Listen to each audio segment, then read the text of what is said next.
Can you tell which is fresh and which is freeze-dried?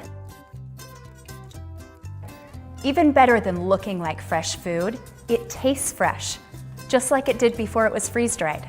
Here's another comparison that's interesting. Dehydrated food versus freeze-dried food. Apples, grapes, pineapple, bananas, they look different and they taste different. As you can see, it's easy to tell which food is dehydrated and which is freeze-dried.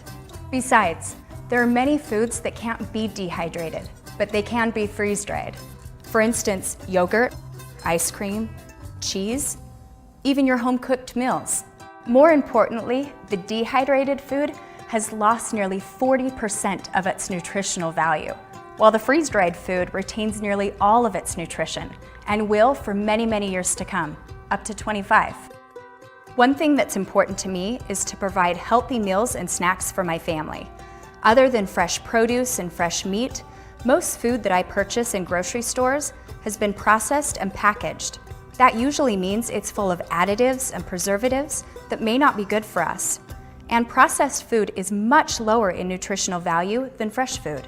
The best thing about freeze-drying my own food is that it can be preserved for extreme amounts of time without the use of chemicals to extend the shelf life. When we're eating foods that we've freeze-dried at home, it's just as healthy as the day we made it, even after many, many years. So get healthy and stay healthy by making and eating your own fresh freeze-dried food with the Harvest Right in-home freeze dryer.